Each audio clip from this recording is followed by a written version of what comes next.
13. How to really think in Spanish. Are you stuck learning Spanish because you're translating every single word in your head before you say it? I want to go. I want. Quiero to go. Ir. Quiero ir. I get it. It's hard. And most likely by the time you're finished thinking about it in your head, the conversation has already moved on because let's face it, us Spaniards are like, bing, ba, boom, ba, boom, ba, ba, when it comes to speaking. I know that. The good news is I've got some tricks for you today. So let's fix that and start thinking in Spanish. First, let's have a look at why over-translating keeps you stuck. Let's face it, languages aren't maths formulas. There's a reason why I've learned languages and not maths.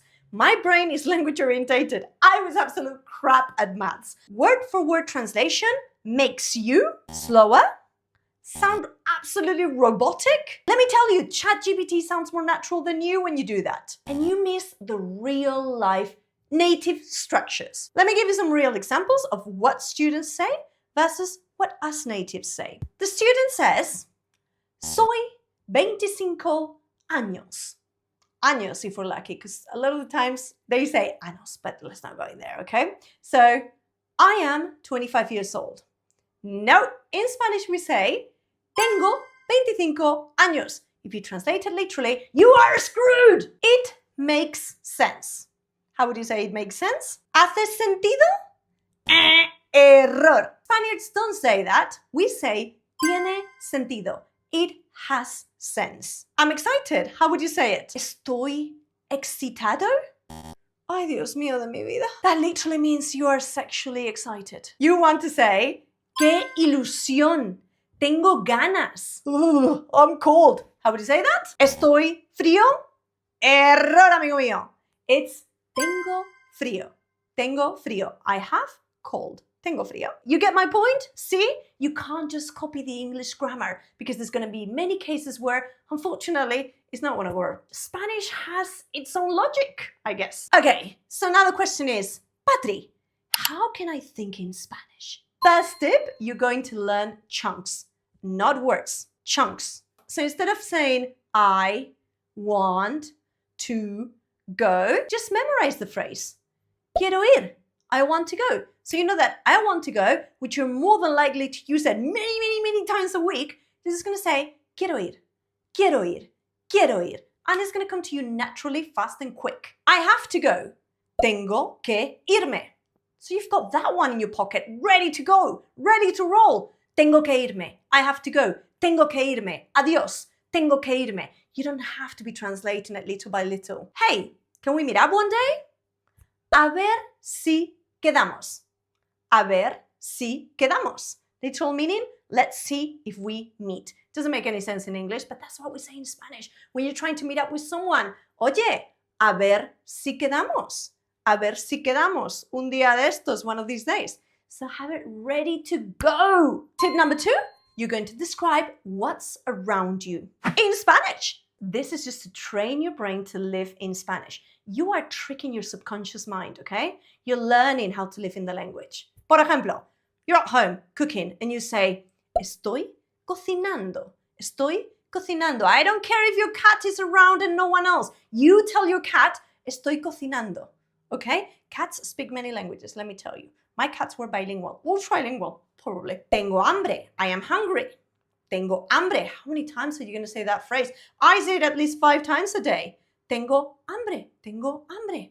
At least. Hace calor hoy. It's hot today. If you live in Spain, you're going to say this very often. Okay? Hace calor hoy. It's hot today. Have it ready to go. You enter the elevator. You see that annoying neighbor that you rarely speak to, but you're like, oh, this is awkward. I need some chit chat. I need some, something to break the ice. I need to make small talk. What do I say? What do I say? What do I say? Hace calor hoy. Or if it's cold, hace frío hoy.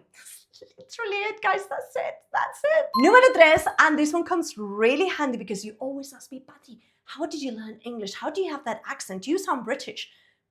Guys, all I did was repeat like a parrot. So that's called shadow native speech. Basically, I hear someone speaking around me, a native speaker, and I repeat. I'm watching the TV, scrolling through TikTok, and I'm repeating in my head.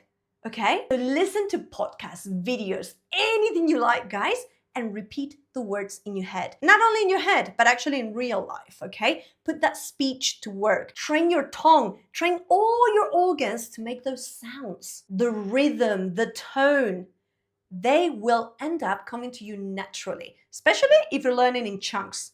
You're watching, for example, La que se avecina. Is there a more Spanish series than that?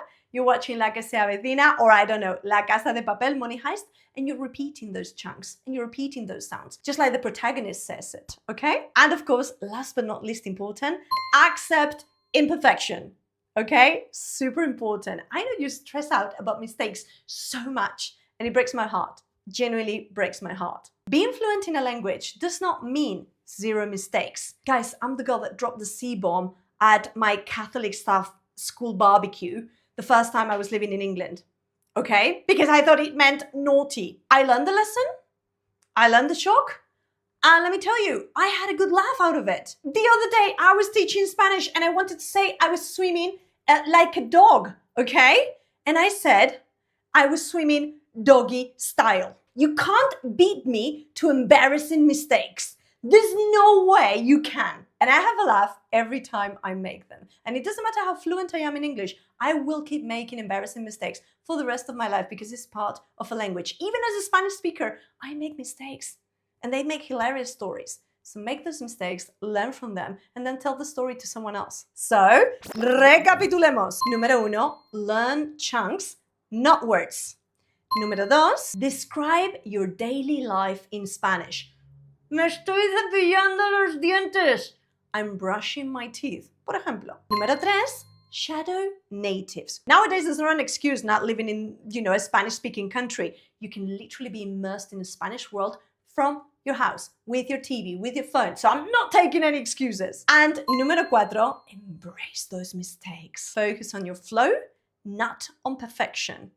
Okay? And if you want to break this translation habit for real, I do translation challenges in my community every single week. From beginner, intermediate, to advanced level. I do them in my live lessons. There's that and so much more. Full courses from A1 to C2. Weekly speaking practice.